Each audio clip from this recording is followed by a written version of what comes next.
Welcome to Flat Earth Debate Live.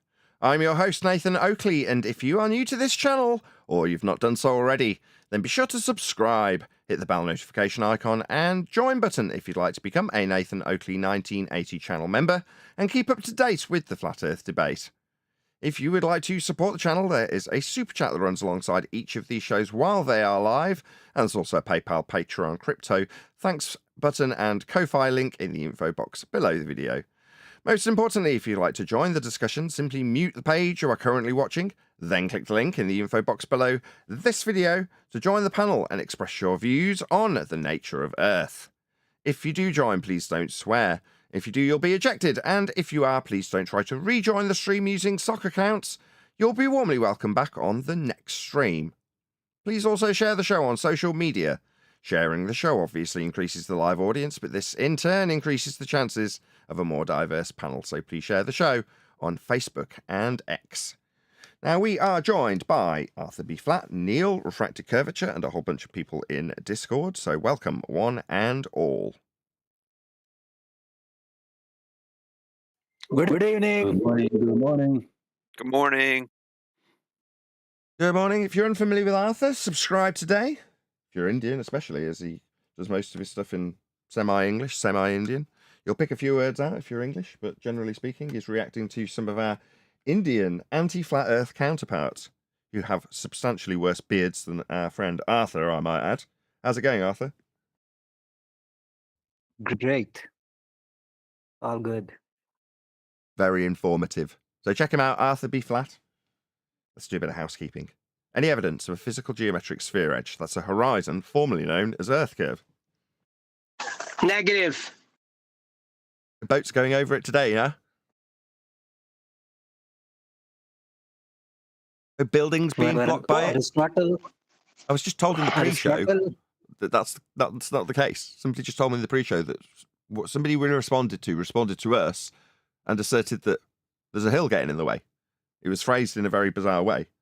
Well, how is it phrased again, Mighty Mush? Yeah, Planet Peterson calls it a hump of the Earth. Hump of the Earth. If the Earth was Literally, hump of the Earth. He said it might be weird to call it that, but that's what it is. His own words. Verbatim. Well, then there should be a measured distance then, right? Yeah, I was about to do the black swan, but with hump of the Earth in place of physical geometric sphere edge limitation at 1.2 times the square root of the Earth. You know what I mean? Just insert hump of the Earth in place. So if the Earth was... He gets lost when you get into your 1.22 times the square root. He's like, what the hell is he talking about? Really? When we went through their Earth curve maths, their assertion that he made when asserting that there's a hump of the Earth getting in the way of boats and buildings, we went through his globe maths and he asked, what the hell are they talking about? He genuinely gets lost when he talks like that, yeah. Oh my when you God. explain the perspective hijacking, yes. When you go into your perspective hijacking, he's like, what? He makes a face like, what the hell is he even talking about? He genuinely gets lost, man. He gets lost in his own rhetoric. 1.2 times the square root of the observer's height in feet is the distance to the horizon he's claiming is a hump to get in the way of stuff. He doesn't know his own bloody rhetoric. It's pathetic. Why are you out here? You dumbo. Doesn't know his own rhetoric. Yeah, that mathematics gives you a horizon below surface level. Yes. Indeed it does. If he doesn't understand that the 1.2 times the square root of the observer's height in feet is his own begging the question, proof of nothing, perspective hijacking, say it right there and then in the video. Earth curve mathematics? What's he talking about? Those are Earth curve mathematics, you dumbo. That's your curve maths. What do you want? We're pulling apart your claim that Earth's got a sphere edge. A hump in the way? It's difficult to follow along with your own rhetoric. Clearly. Oh, why do these people come out? It's Dunning-Kruger. I do remember covering him now. Dunning-Kruger. People don't know what they don't know. And when they don't know what they don't know, they think they know a lot. That's Dunning-Kruger.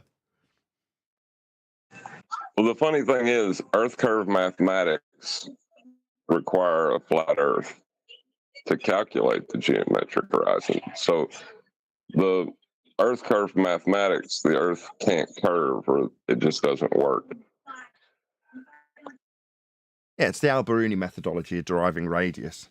First, you measure the height of the mountain off a flat plane, and you do that by getting two different measurements and do the trig to calculate the difference to give you the height. Once you've got the height off a flat plane, off a flat Earth, because you're doing angles, then you can go up the mountain, and then you can acquire your horizontal plane of reference with your eye level and calculate the difference between the two. The difference between surface level, where you got the height of the mountain, Al-Biruni that is, and eye level, can be calculated to give you the radial value, as shown in the mathematics given to you when it shows only the extrapolated out geometric horizon after the calculations Al-Biruni performs in their depictions. So you have a flat surface for the height of the mountain being removed from the diagrammatical example, and what is left is a sphere dangling below a mountain that's now got a curved ground below it, below the mountain, that is. Suddenly the surface that he used to give him the height isn't flat anymore. And the difference in reality of the mathematics he's just performed is the difference between the surface level that he measured to give him the height and the eye level at elevation when he's on the mountain. End result, an inferred geometric horizon below surface level. Spot on, John. Let's shake things up a bit. Any evidence of the distance to the sun?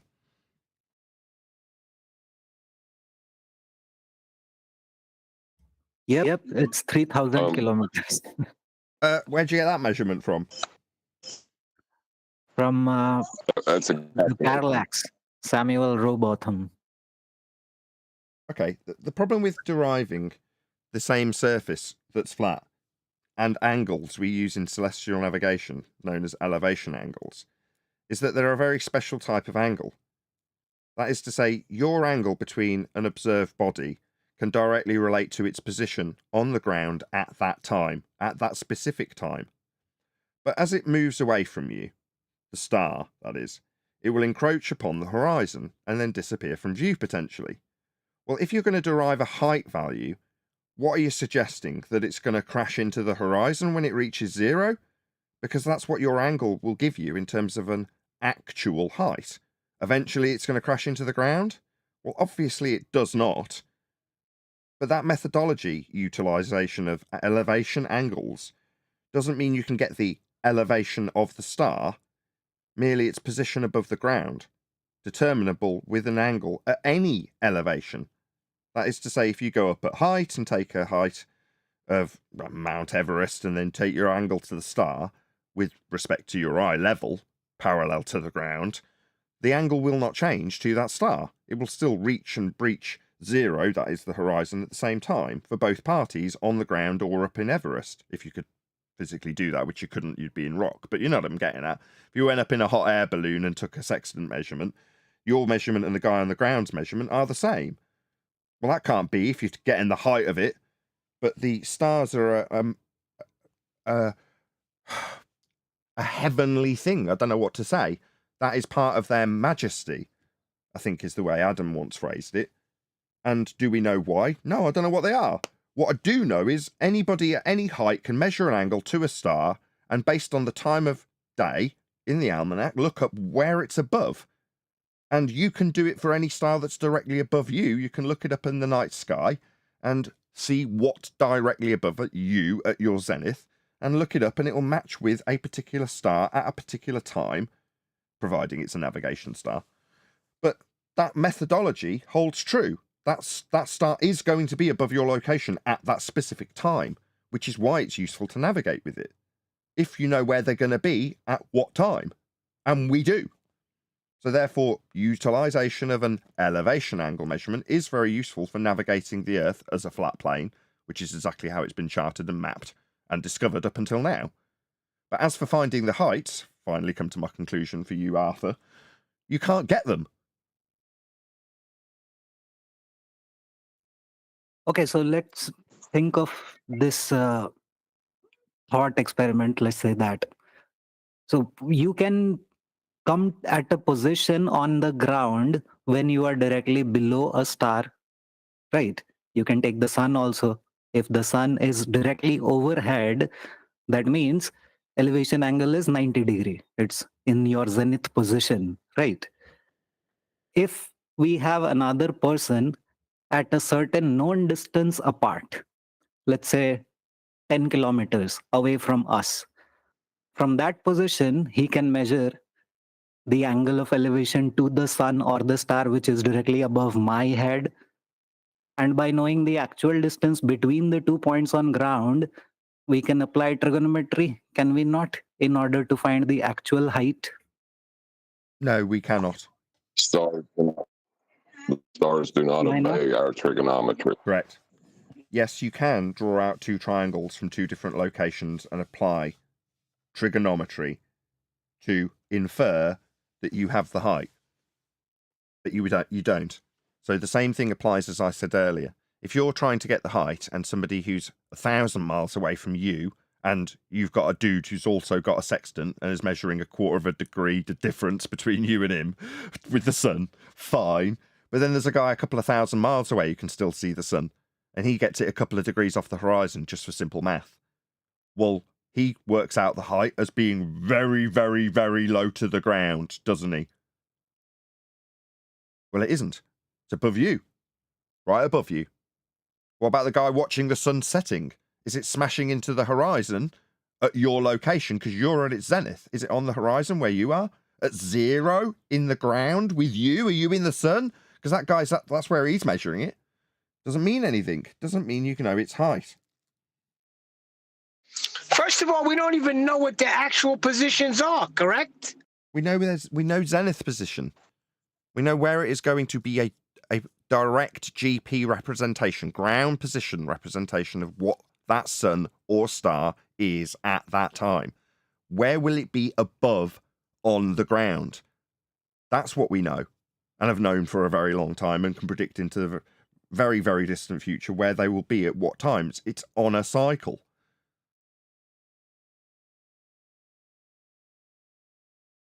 That's useful. Okay, got it.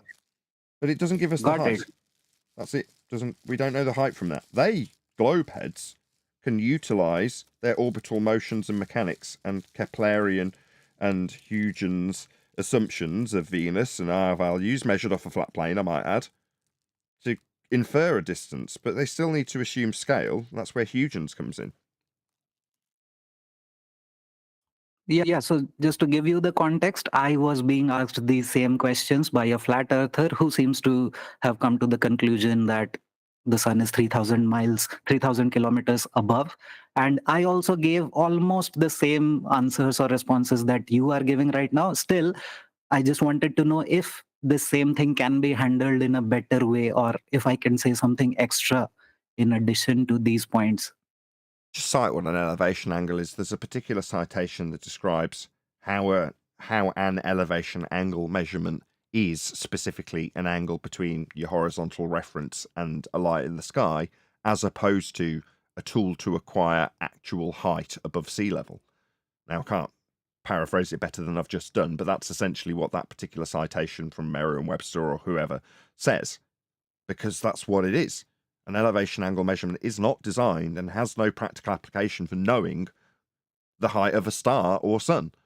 It isn't used for that. It's not practically applied in that way, and it can't be derived to give you that. So an inference that you can from a flat earther just makes the flat earther look stupid, because you can't.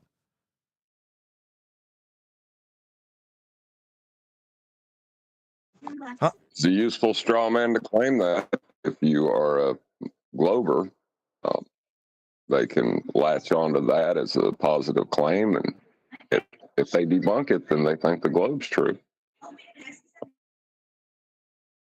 Yeah, exactly.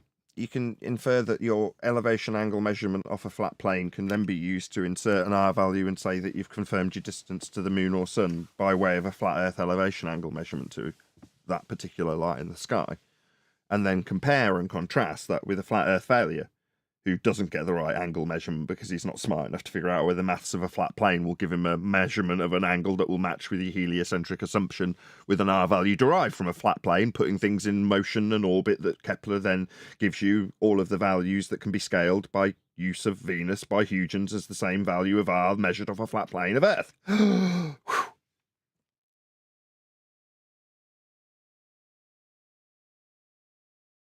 Well, should I have one more housekeeping question? Was there any more to mention on Planet Peterson, Mighty Mush? Any other amusing excerpts? Man, it's worth to listen. He said a lot of shit. He used one of some dude's videos where he poured the 2 glasses of red wine or some red liquid, I don't know, and he took 1 glass on the other mountain, and he was saying something like, you see how the height of the other glass that he's looking from here, from this mountain, is always going to be lower than where you are, because Earth is a sphere. I don't know if you understood what I said, but it was literally like that, man. Like, he used 2 glasses, one on where he is on the mountain, and one is on the other mountain, like, I don't know, like a few miles away. And he filmed it from his side. And he showed that the glass on the other mountain is going to be lower than where you are because of the Earth's curve. Because hashtag shit shrinks. Perspective. Really? He said it was different. Like, yeah, man, like literally. Like, the dude is out there. Yeah, stuff gets smaller and recedes towards the horizon as it goes into the distance. It's called perspective. It's not that complicated. Yeah. And another thing, when you said something about Earth is measured, the dude literally agreed. Oh, I'm sorry. Just one sec. Go ahead, John.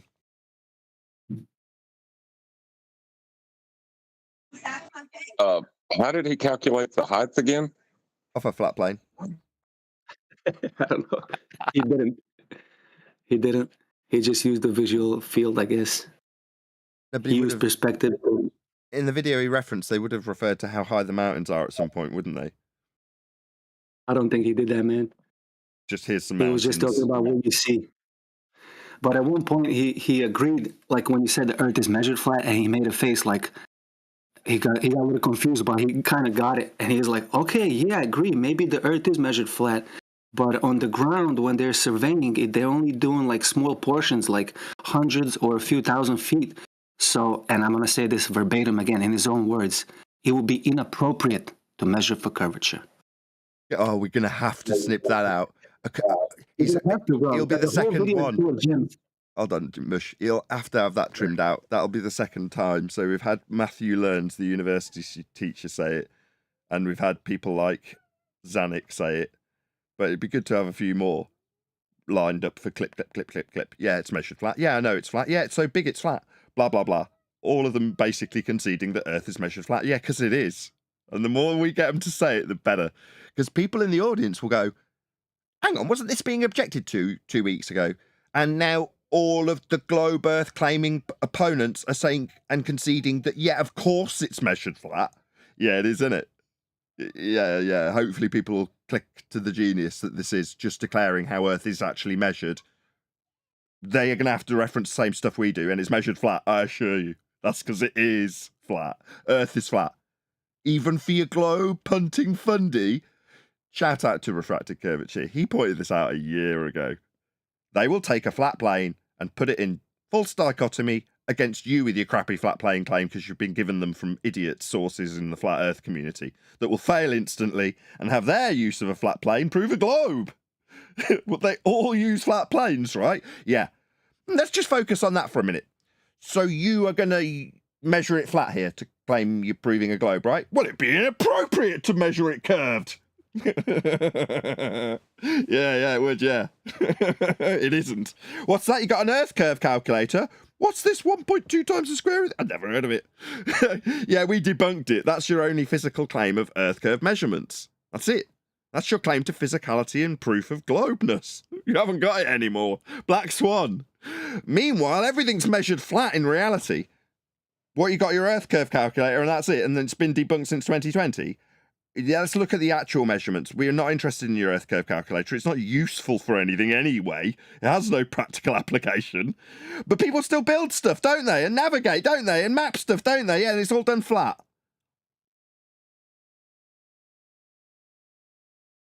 Excellent. We'll have to trim that out, Mush. If you can drop me a timestamp for when he says that specific concession about, yeah, well, it'd be inappropriate to measure it curvy. I'll try to find it out. There's no rush. We're not going to. Well, No, I'm I not think- expecting it now, like today. Don't worry. But if you can dig it out, that'd be helpful. We'll just ponder on that particular moment rather than a gaggle screw of listening to us responding to him, responding to me, responding to blah blah blah. Yep, gets confusing. Shout out to everyone in the chat. I think so. Oh, we got more. Go ahead.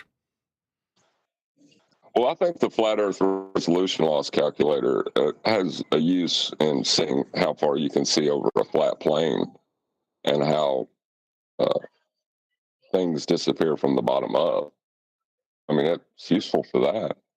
So when we call the calculator the begging the question, proof of nothing, perspective hijacking Earth curve calculator is because, as just so eloquently described by refracted curvature, what you actually have in the form of the Earth curve calculator in name only is a resolution loss calculation of a flat plane. That's what it actually does. If you want to know how far you can see based on angular limitations and just call it Earth curve, you can do it with that calculator. And a lot of the time it works quite nicely until you point out that, number one, the curve you're calculating for is a physical geometric limitation below the surface level.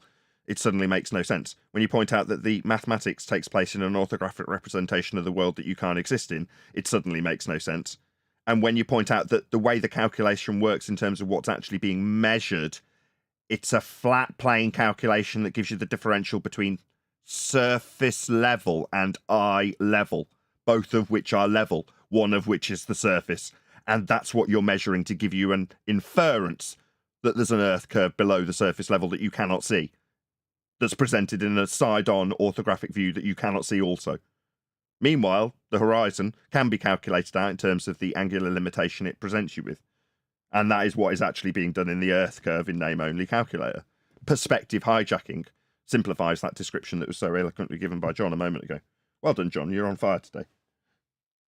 Any more for housekeeping, or should we go to the chat for a little bit? See what people have got to say. Please share the show. 70 people watching. Great to get us up to 100 while we're live. When is John not on fire? Has he ever cooled off? Well, he's been very modest, He's leaned into his position here on Flat Earth Debate, I would say. Initially, we were taking the mickey out of him when he was telling us that he'd got, obviously, a much, much higher standard than all of us on the panel currently, I believe. I actually don't know Arthur's background in education terms. Not that it matters. But, we don't tend to lean on those things here. And after about 6 to 8 months of John being on the panel, and we were taking the mickey out of his accent one day, he then laid out what his actual education status was, and we're like, yeah, we're still going to take the piss out of you. You got a funny voice. I'll tell you who's intimidated by him. Witsit. Brian gets that too, right? He seems to take a lot of offence to it. So often when people are clearly smarter than you, people knock them down a peg is how we put it in the UK. Yeah, you want to knock them down a peg or two, right? Because they're a big smarty pants. Well, that's your own fear of somebody smarter than you when it comes to a perfectly reasonable person like John, who never leans on his educational credentials. But when they happen to be in the conversation, it's obvious to all around, okay, you're far better educated than I am. But that, for some people, is like, well, that's a bit...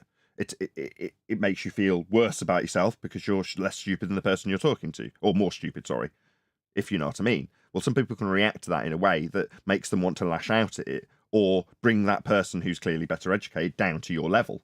So with Brian, we'll take the mickey out of him, often when he's done something that clearly denotes a high degree of intelligence. Why?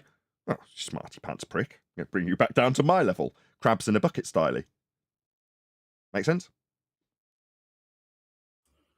Yep. And I just disillusioned one person from Witsit's education, which he thought was education, and he was learning a lot from Witsit. And guess who that is? It's Caleb, that young chap we reviewed his debate with FTFE. Yeah, that's his only problem, right, Flat Arthur?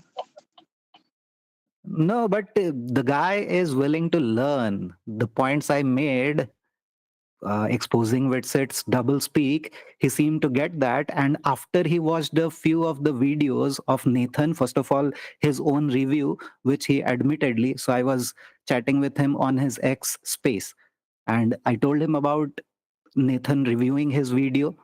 And he said that, yes, at that time, I may have left it thinking that you guys were being too harsh or uh, too severe in our criticism, but actually I did not have any answers to the points you guys were raising. Still, it made me uncomfortable, which is why I did not watch it. But that day, when I gave him a few points in like 5 to 10 minutes, he said that he's going to watch it again. And I sent him a couple of more videos of Nathan and Quantum Eraser exposing Witset's doublespeak, and his mind is blown.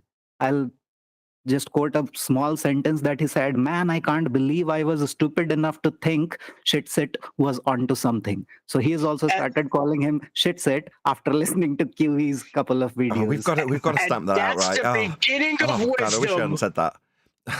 Yeah, we're gonna have to stop doing that, right? We again, it's another inferred sign of weakness that we don't need to necessarily do. And this is me and Quantum Eraser, right? We're distilling that attitude into our viewers, and it's just not a good attitude, right? If you've got the winning argument, let me give you an analogy that I got from Gordon Ramsay. Right, he's trying to educate this guy, this Scottish chef, and he's at his own bar, so he's in his own restaurant, and he's got his own barman that he pays quite a lot of money to stand behind the bar. And Gordon Ramsay orders both of them a scotch, and as he's ordering it, and the guy's pouring it, he says, "Can I have some ice in it?" And the barman looks at Gordon Ramsay and says, "No." Says, "Excuse me," he says, "I'm paying for this scotch. If I want ice in the scotch, put ice in the scotch." It's Gordon Ramsay, right? So when he says something to you, you know Gordon Ramsay is right. If you're the barman, you're on TV, and suddenly there's an impromptu moment where you're being asked for ice in a scotch. And the barman, in front of his own manager and in front of Gordon Ramsay, says, "This scotch doesn't have ice in it because it destroys the chemical compound and therefore the flavour that spent, whatever it is, 18 years turning into what it is. So, okay, yeah, you can put ice in it. It's obviously possible to do so, but it will destroy the chemical makeup of this particular scotch. So I would advise you just drink it. But that's just me. What do I know?" Right? And his example is to point out to the barman that sometimes you've got to have the insistence to know when you're right. And if you know what you know, don't be afraid to actually point that out to somebody, even if they're in opposition to you. Right? Well, I've forgotten what I was paralleling it with now. I'm just looking at my chat thinking, when am I going to segue back into the chat that I said I was going to do 5 minutes ago? Hello, chat. Please share the show. Why was I making that example? You're paralleling it with Witsit. I was asking Arthur. Who's his example? Okay. No, but was your point that we should not be calling him names? Was that your whole point? Exactly. When your point is as strong as the barman's, right? He doesn't need to call Gordon an idiot chef. That was my point. Thank you for reminding me. His point. Oh, very good. Okay, in that example, So not right. the barman's tell that right. to Kiwi Gordon's first of wrong, all. but it doesn't seem that way on the surface. Does the barman need to make his point and then just serve the drink to keep his job? Yes. Now, would he be better off getting it wrong and putting the ice in? No, he would not. Sometimes you're in that position where you just are right, and you can express that in such a way that doesn't require him to call Gordon Ramsay Gordon the idiot chef at the end of the process. Well, we're training our audience to do that, and it's out of did it after this while we did the introspection show, right? A lot of that, and I try and use my own panel so it's more intimate with the examples with Brian and with John earlier, right? To try and show to the audience, I'm not trying to open up my heart. I'm not, look at my sleeve. I'm not doing that, right? I'm just trying to give the audience a bit of introspection when they do this also. I had it in the chat. I'll give another example that does use somebody outside of our group. I think you were there, Neil, in one of these chats on one of the Uncut and After shows. It might have been QE's stream. I can't remember which. There's a guy in there called Ken, and he's arguing the toss for Jaron's example and saying, water doesn't boil at 100 degrees in a microwave, therefore your scientific experiment and validity for calling Jaron out is wrong. Okay, fine. I don't mind taking the time to go through you with this, but you've got to be honest with me. That is to say, accept where you do and do not know things. Because it's inconsequential to me, I don't know this guy, Ken. But I'm more than willing to spend the time educating with him if he's honest. So when I say to him, do you understand the purpose of the scientific method? What is the point of doing it? Right? Now, obviously, if you know the answer to that question, you know the reason I phrased it that way, because a lack of answer is very telling. It tells me your positioning, I already know this, by the way, of microwaves and water boiling misses the point of the argument, which is the purpose of the scientific method is to prove the cause of a naturally occurring phenomena. Now, if you know that that's the point of science, then you recognize that telling me the methodology of trying to make the water boil so you can figure out what caused it to boil in nature is lost on you if you're trying to boil it with a microwave and failing and then saying science doesn't prove things. It means you don't understand the method. Hence my phraseology of the question to this guy, Ken. And his answer to me was, I've watched your show since 2019. Do you not think I know what the scientific method's for? No, Ken, I know that you don't know what it's for. You're telling me that a microwave debunks the method. Therefore, I'm not justified in attacking Jerem when he says science doesn't prove things.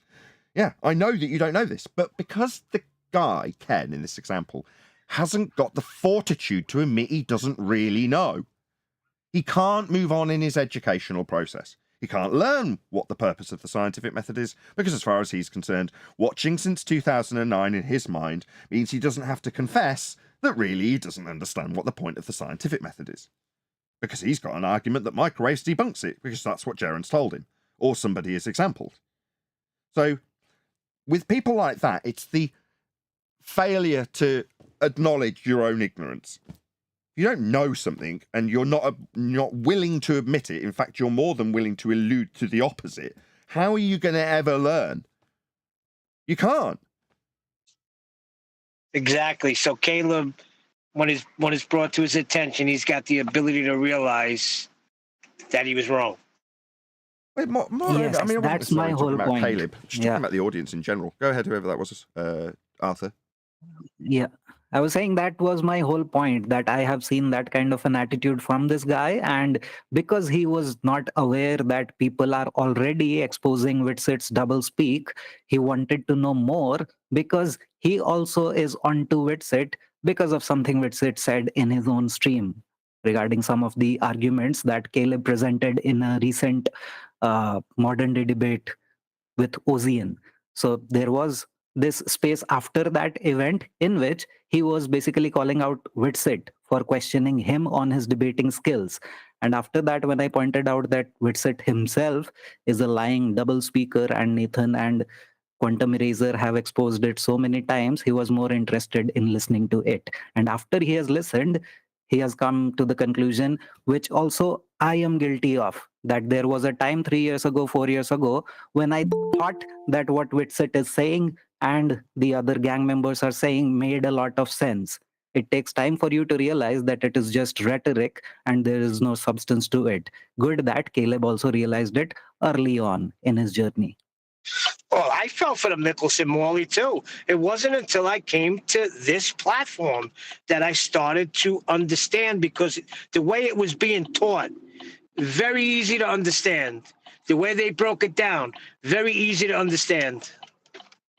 I sent him the 5-hour-long video on Mickelson Morley that you guys did. I think it was on Quantum Razor's channel. But he is too interested to come and talk to us guys and clear out all these misconceptions and false education, which he has grabbed up and keeps spewing in his TikToks. And he's willing to turn the tables if need be.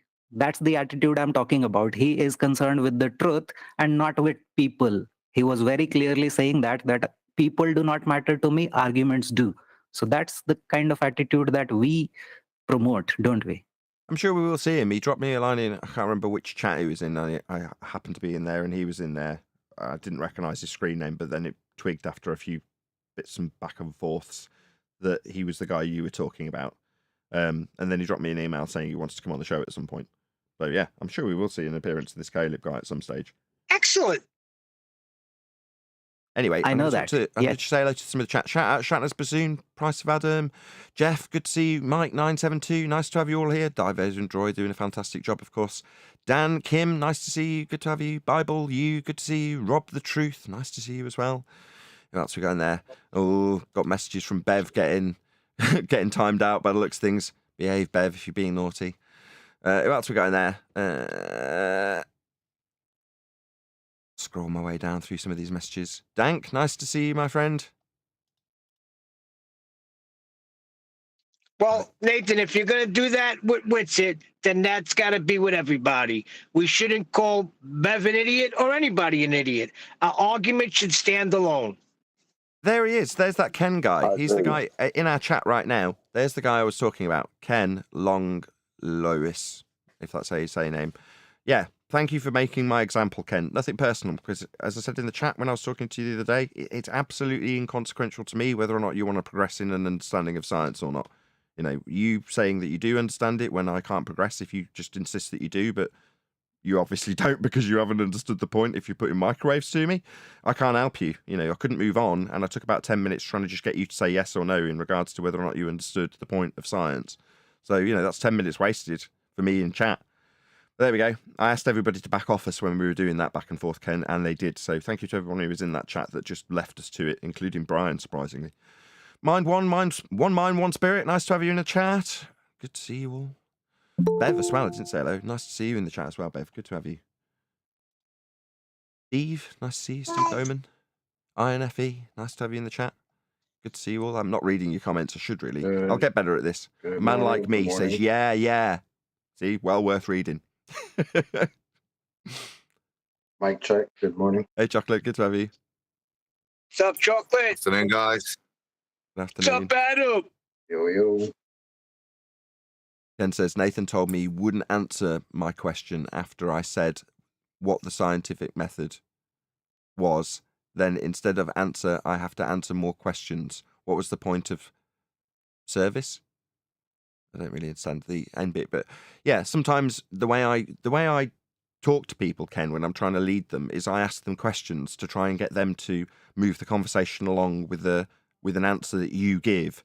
Because once you've given the answer, as opposed to me just telling you, often when I do that, if I just tell people, and to be perfectly frank, Ken, I did tell you in multiple ways in the conversation that we had, but because you weren't telling me the answer directly to my question or admitting that you didn't know the answer, you didn't understand that I was putting that to everybody. And like I say, I thank the people in the chat, because lots of people in that particular chat wanted to jump in and go, yeah, he doesn't get it. He doesn't understand science. He doesn't understand that it's poison. The point of it is proving the cause and effect observed in nature, in this case, boiling. Everyone just laid off you and let you, drag the conversation out by, not playing along. So yeah, when I go, what's the point of science? What's it achieving? I need an answer for me to then, potentially ask you another question, Ken.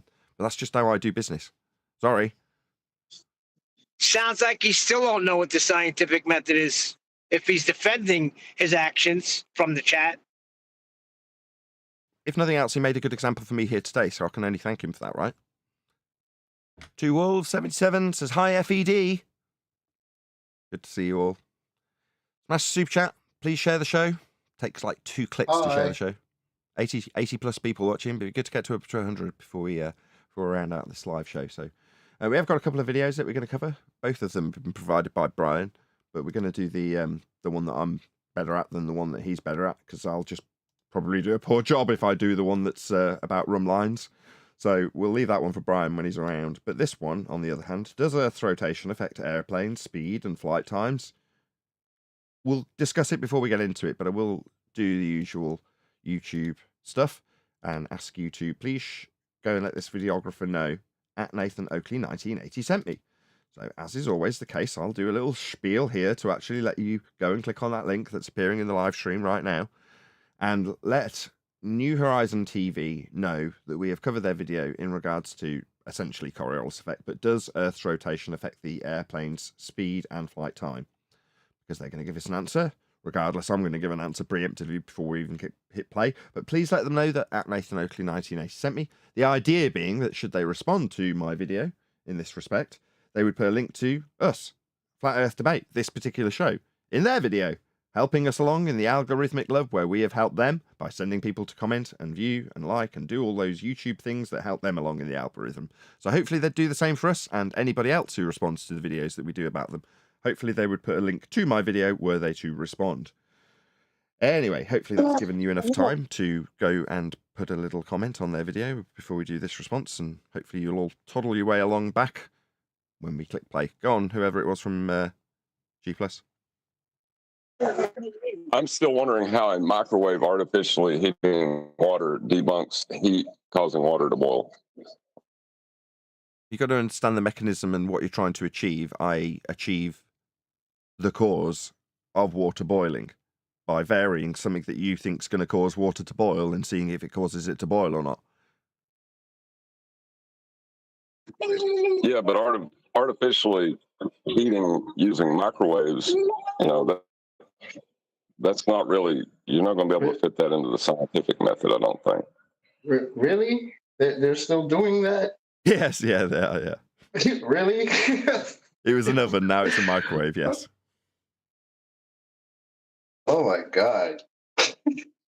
Like, come on, man. Y'all really stuck on that point? Do you want to know How the why? hell are those people supposed to progress Well, there's a when you reason. want to be stuck on that? Like, that's crazy to me. The reason they're stuck on it is But, because of a conversation that was had by Betty Van Velsen and Quantum Eraser about 7 years ago.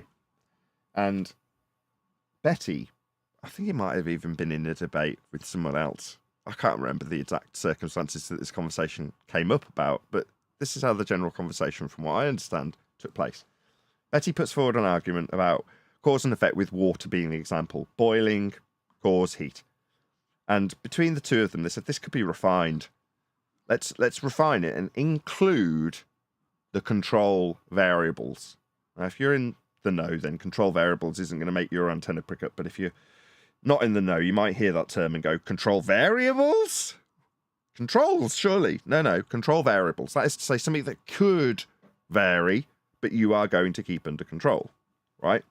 Now, keeping the pressure the same in the case of that particular experiment, if you're going to put it into a hypothesis and then cause and affect it, while you do an experiment, heat the water up, right, boil the water, then you can also state, to be hyperspecific, what all the controls will be. Well, at 1 atmospheric pressure, as much as the term's a bit of an oxymoron, it is a technical term, and you can define the controls within that statement.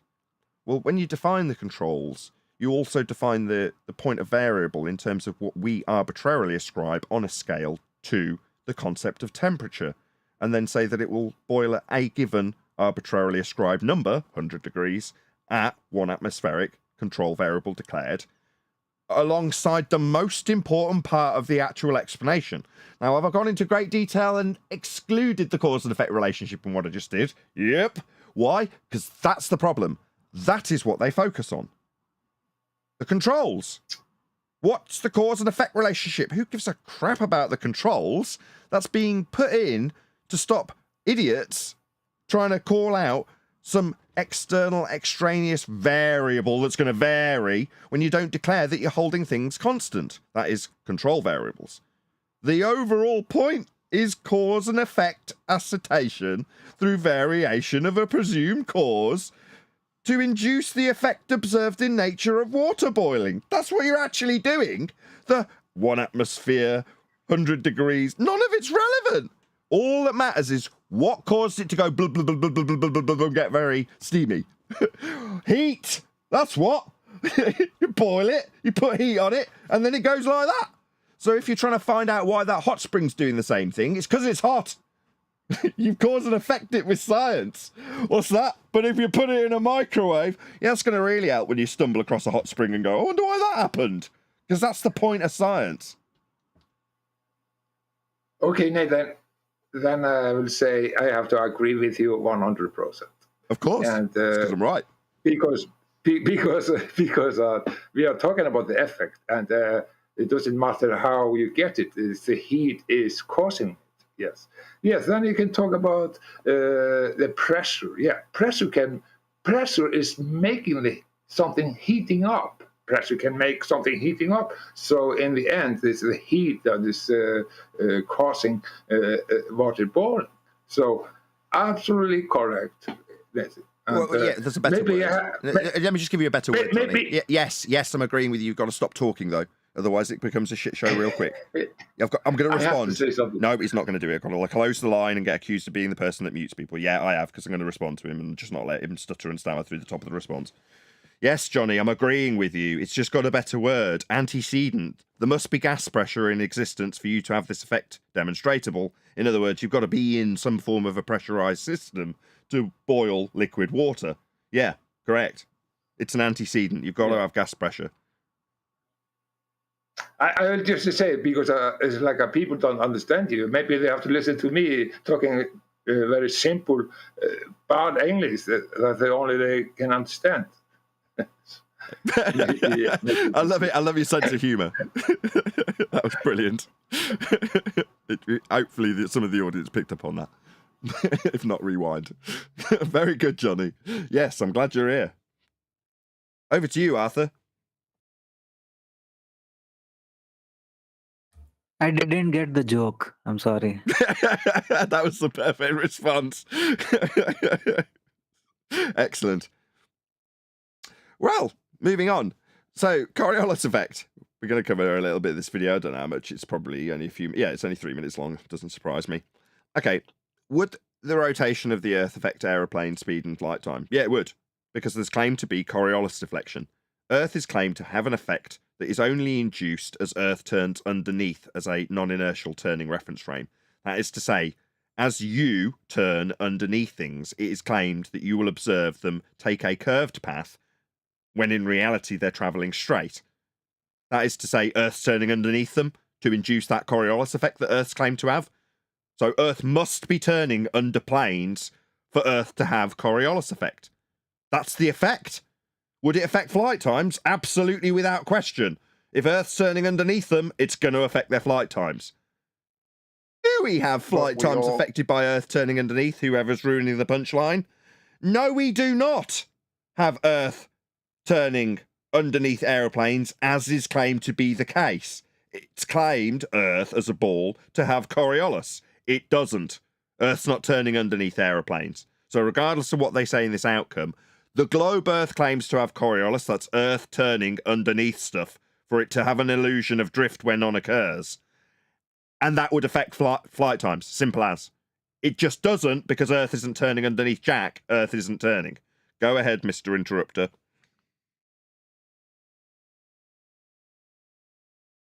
Yeah, I wasn't trying to rumpus your point. I was just going to kind of add on to it, because we all know what we're about to be told in this video. These effects, these circumstances that we're told we're crazy for not believing in, will have no effect. And we're going to be told, oh, we could just pretend or act as though the Earth doesn't have any of these effects, and we could just act accordingly. While simultaneously, they tell us we are forced to believe this crap. We all know that's what we're about to hear right now. Oh, well, we know what your money's on. You think that they're going to go with the anti-flat Earth apologetics for why we don't see any deviation in aeroplanes. That would be to say, take an anti-flat Earth stance that defies the claim that we actually have Coriolis deviation, Earth turning underneath objects in an inertial reference frame that are travelling straight but seem to curve because Earth turns underneath them. You're saying they're going to apologise for why that doesn't happen. They could, I know your money's on that, go the other way and actually fall in line with the rhetoric and say, of course Earth turns underneath aeroplanes and does affect them. That's the rhetoric, isn't it? Well, that's the latitude-based Coriolis, isn't it? The one that, as they travel north or south from the equator, the rotation of the Earth as they change their latitude will cause a deflection. That's globiolis. That's an actual induced deflection as you change your claim to be speed of Earth turning underneath with the winds being projected on top of that globe, contravening the effect, but still leaving a minor deviation to be corrected because it's actually causing the plane to take a curved path, which would have to be corrected by the pilot. That's globiolis effect. See, Can I say something about it? Globiolis, it's using latitude. It's using latitude. It can't be globiolis. Is there a third option? Globiolis and Blue Marble Science. He said he's flying the airplane, and there is some forces that he have to take into account. In the same time, he's flying through the air, and I was talking with him about it several times. Now he's hiding because they know better now. So we are making some effort, and I think I made some effort against him at least.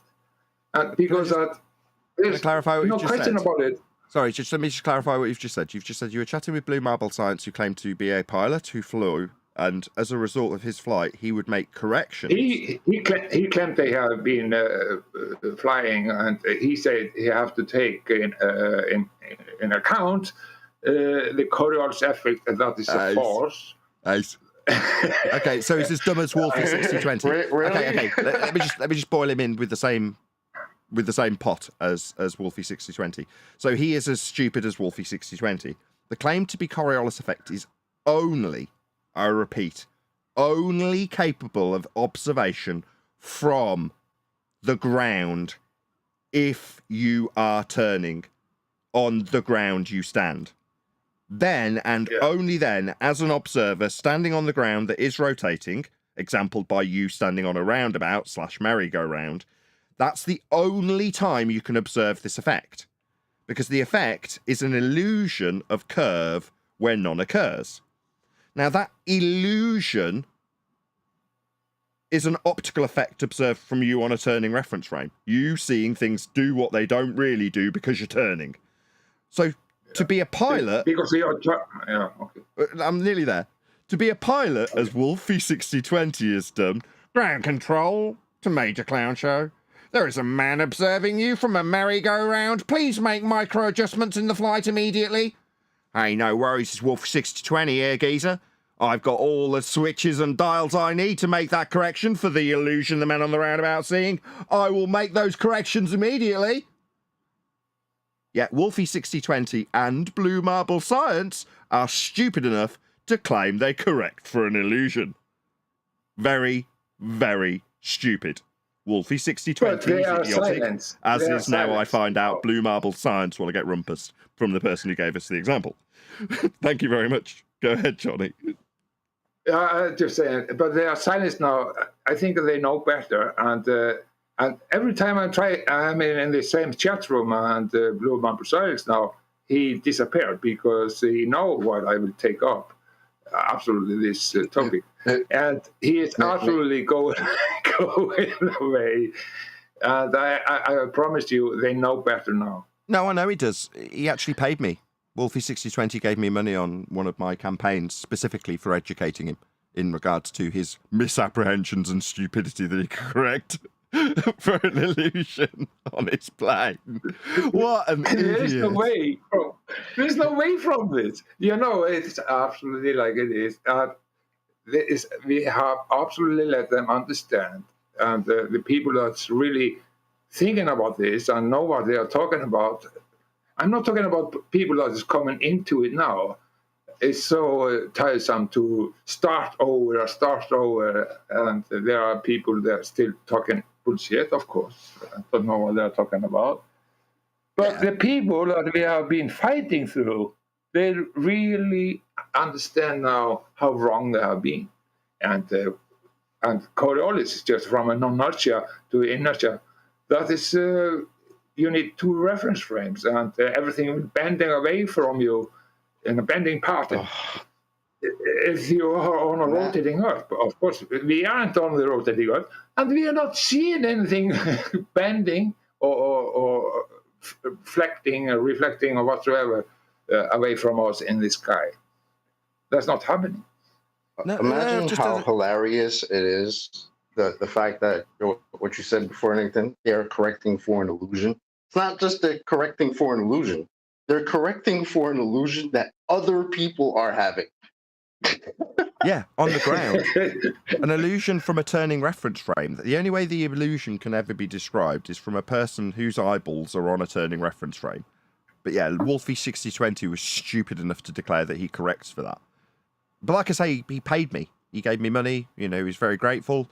And yeah, I mean, now he's been educated by me, the flat earther, about his abject stupidity and his assumptions that he's got a Coriolis correcting button because people from the ground see an illusion in his plane, as Earth is claimed to have. I mean, we don't have that illusion, and he certainly doesn't have any Coriolis correction buttons in his plane. Stupid idiot, Wolfie 6020. But Blue Marble too, by the sounds of things. But now they know better, Yeah, and have paid me subsequently for that knowledge that they have received from me, the flat earther, educating their stupid dumbasses about correcting for Coriolis that we don't even see from the ground. Earth isn't turning. There is nothing to correct for. Maybe they got a fancy plane like Airwolf or something. But guys, can I ask you? I don't see them anymore so much around. They are not doing so much anymore. I'm right about that, right? No, after he paid me, Wolfie 6020 just disappeared into obscurity. You know, it must have been so embarrassing to be corrected by a flat earther about a Coriolis illusion correction button that he doesn't have on his aeroplane that he was claiming to use.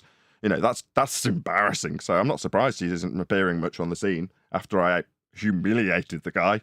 Why would you? There you have it. There's no question about it. Maybe he'll get in touch and share his pain with me. I don't know. We'll see. Maybe someone will let him know and he'll choose to share that pain again. Maybe he'll give me more money. Who knows? We'll see. I hope so. Anyway, so let's have a listen to this video. Right, let's get into it. Please let him know at Nathan Oakley 1980 sent me. Earth rotates. No, it doesn't. Rotates eastward, but No, Earth's stationary. We'd see some effects if that was the case. does it affect the speed of the airplanes or other flying objects? Does it speed up or slow down airplanes flying westward or east? It would if we had Coriolis effect, as we're claimed to have on a turning Earth that we don't experience. Eastward.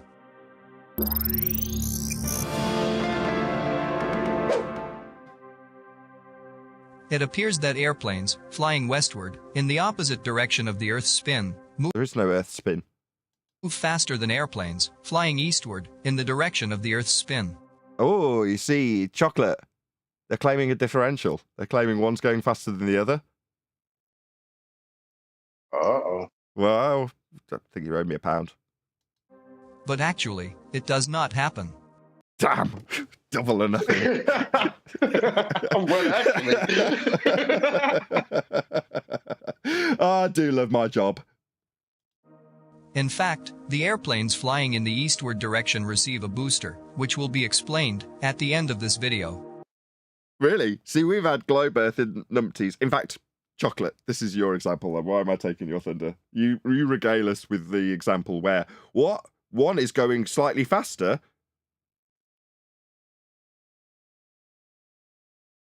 Oh, we're not going to get it. You can do it if you want. I'm a little busy right now. No, fair enough. So right, based on the example that's just been given on screen, right?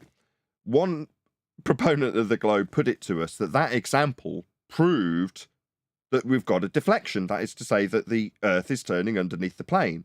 Until Chocolate pointed out, well, but the plane that you're exempling with the differential that you've looked up on the charts based on their flight times that are published would put the Earth spinning in the opposite direction if that's the influencer. If that's shortening the flight times, Earth spinning the wrong way. You stupid numpty.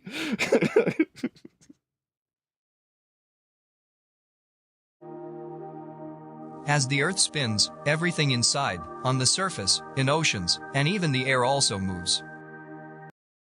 That completely contrasts the claims that you can have deflection experienced in footballs made by Neil deGrasse Tyson, though, doesn't it? Yeah? In fact, it defies the entire rhetoric of Coriolis deflection, because in order for you to observe the Coriolis effect that is claimed to be observable on Earth, things have got to be in different reference frames. That's a prerequisite for the effect. And Earth, I assure you, is claimed to have a Coriolis effect. We don't have one. There is no effect. And what this will be in reality is correct. Chocolate got it. £1. You are owed. You bet right. It's going to be mitigation for why we don't see it. Earth completes one rotation around its axis in 23 hours, 56 minutes, and 4 seconds. Earth isn't moving. Full stop. Period. On the surface, the Earth's rotation speed is different across the globe. What you're showing is the path of the sun's light in terms of the area that it actually illuminates. That doesn't actually give you a turning Earth. At the equator, the rotation speed is much. Equator? That's a familiar term. You mean the minimum elevation angle measurement by extrapolation of the measurement off a flat plane to Polaris receding towards an area where you would infer that it disappears? An arbitrary line on a flat plane. That equator.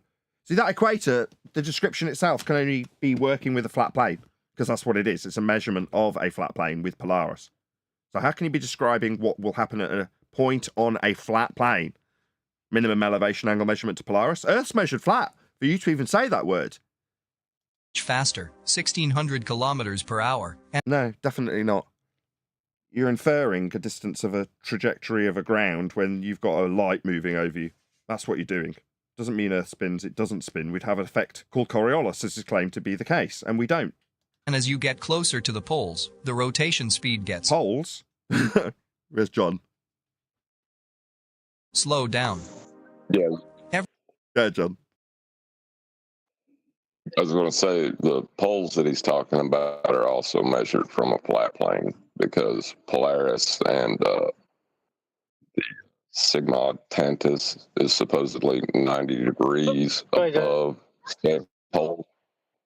Somebody rumpused you right at the key moment. Earth's measured flat. The inference of a polar system, axial system, requires a flat plane. Do you want to just try that once more, John? I think someone rumpused you.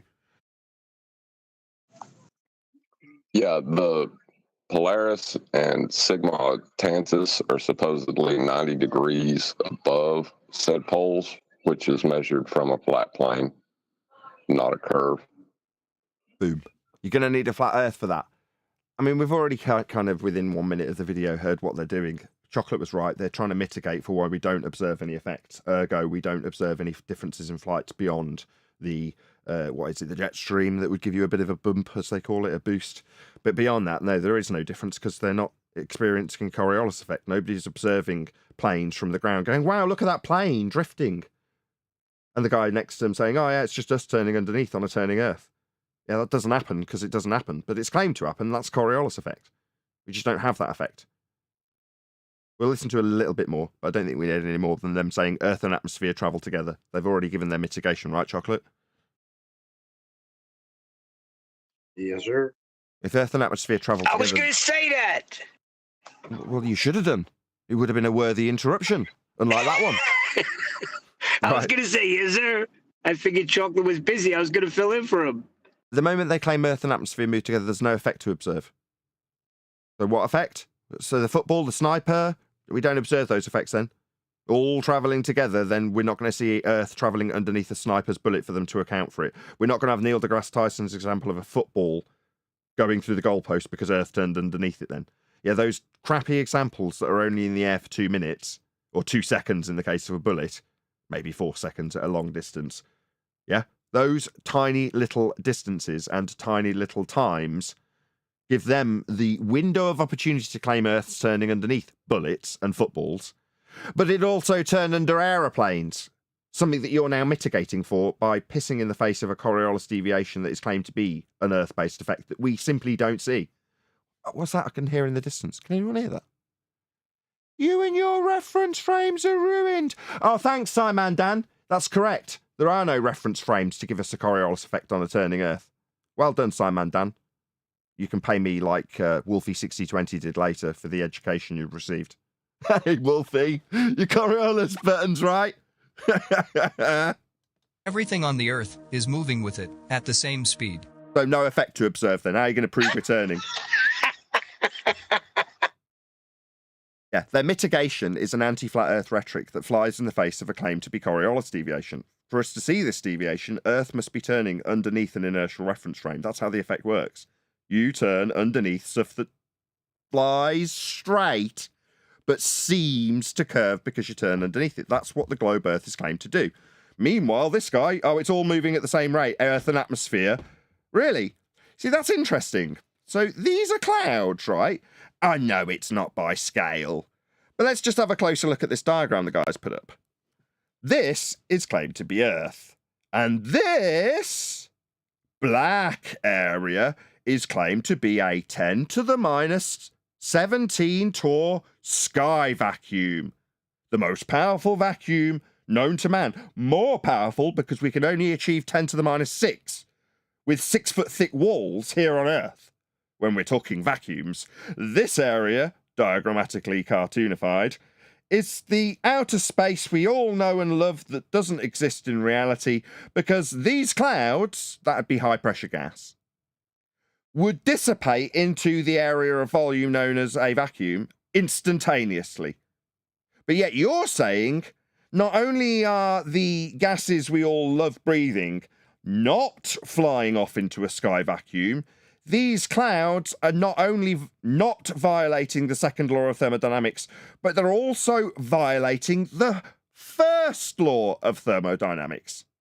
So if this Earth's turning, let's just pretend for a second that the direction of turn in this claim bullshit Earth, where Earth and atmosphere move together, we're going to have the turn go this way. We're going to go anti-clockwise for my example. Nice, so it's easy with gaps in where I'm showing you. This cloud, right, is above the actual claim to be body of rotation. Therefore, for it to continue at the same rate as this, that's the cloud, keep up with the rate of the ground below it, it would have to be at an increased radial velocity with respect to the ground. Let me break down what I mean. If this ground is moving at X rate, then as you go out and increase the circumferential value, the rate, the distance that that cloud is now travelling is greater than the distance below it on the ground. Ergo, this cloud, in this example, has to increase its velocity with respect to the ground to stay perfectly in relation to the ground whilst not dispersing into a sky vacuum. That is to say, this mitigation for a non-Coriolis-based globe Earth violates both the first law of thermodynamics, because the clouds have to increase in velocity, increase their energy with respect to the ground that they're keeping in lockstep with, and the second law of thermodynamics, because this is a gas not dispersing into space. I thank you. I'm done with this video. Is he ever going to give his claim of what Coriolis effect is observed? Because he's only, like you said, give mitigations. Is he ever going to make a claim then?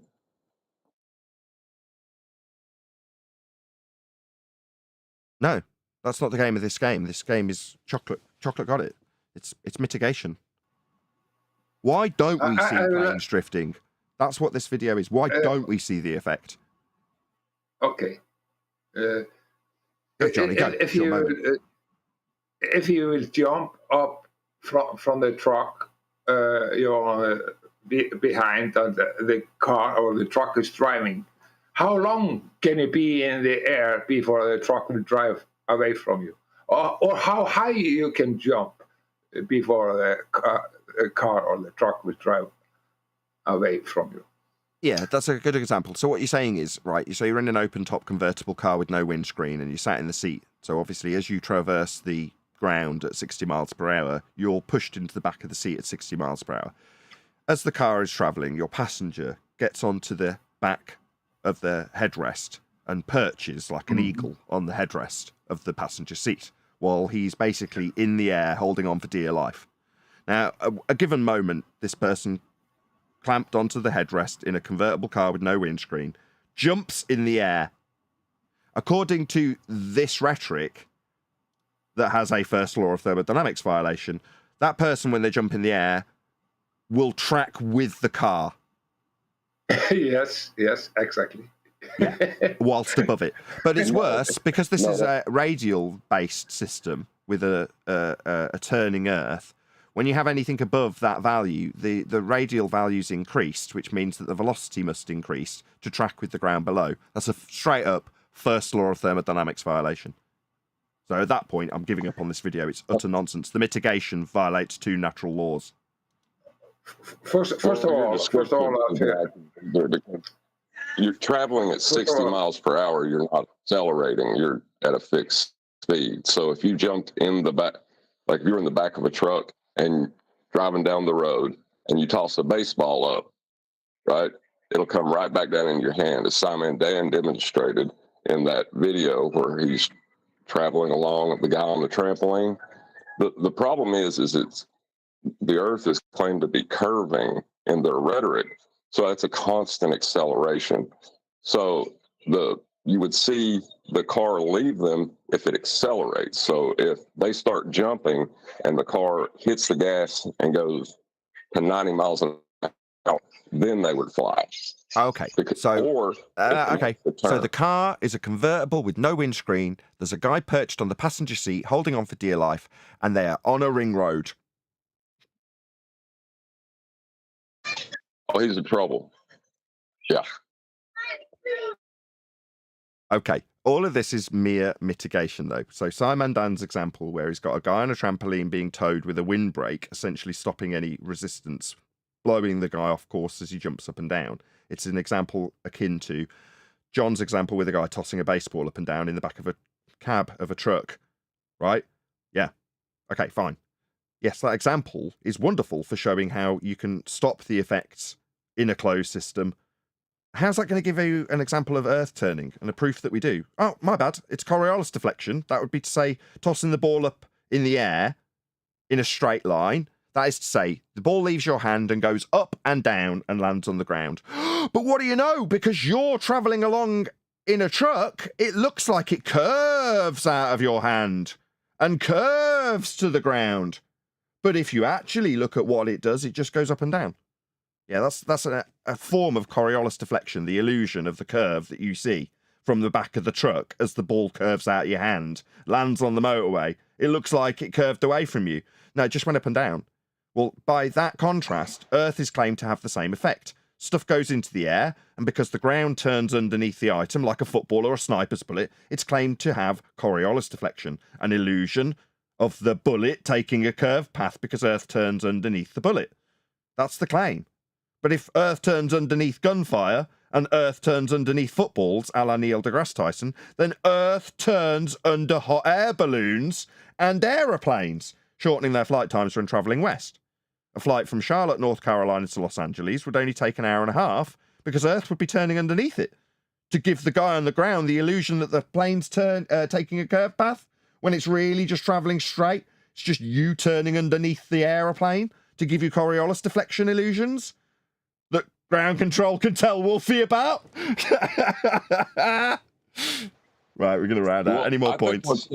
This rhetoric again and again. I have a new rhetoric. I have a new thing to say. Go on, Johnny. Just give me a fucking time. Oh, sorry, I was no swearing. What I'm trying to say is, yes, they're saying that we will follow because everything is moving, and then they will follow the movement because you're in the same speed. No, of course you're not in the same speed.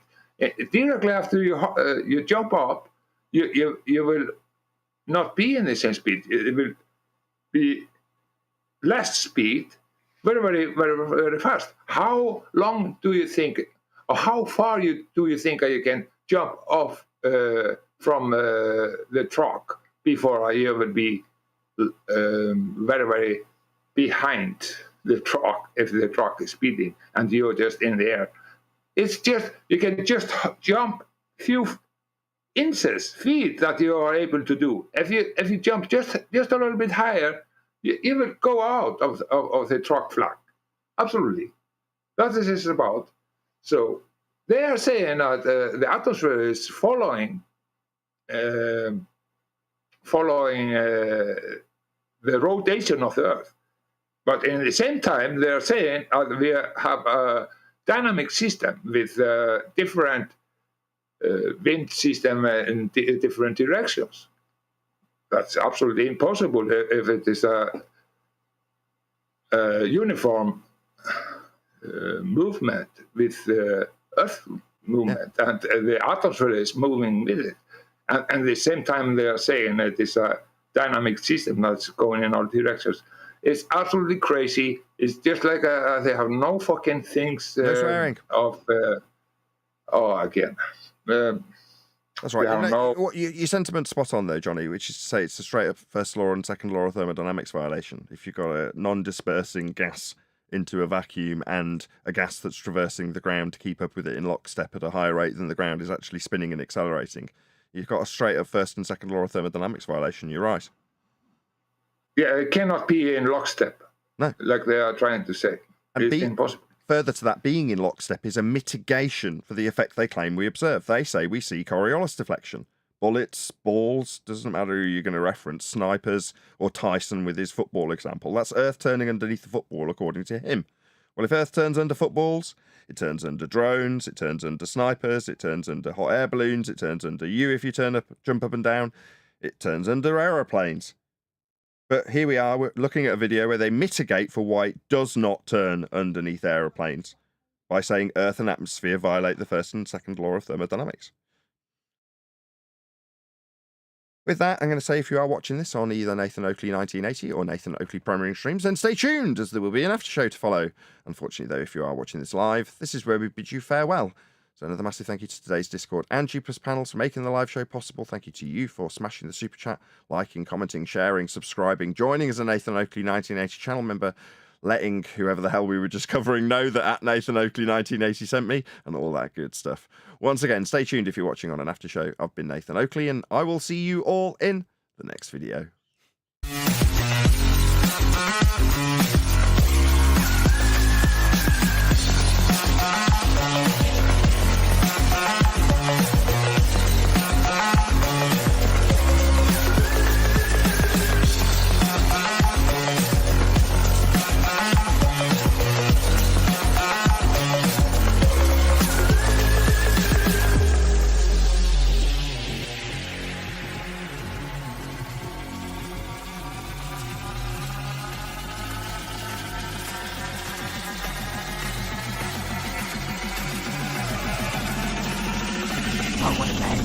What a lovely day!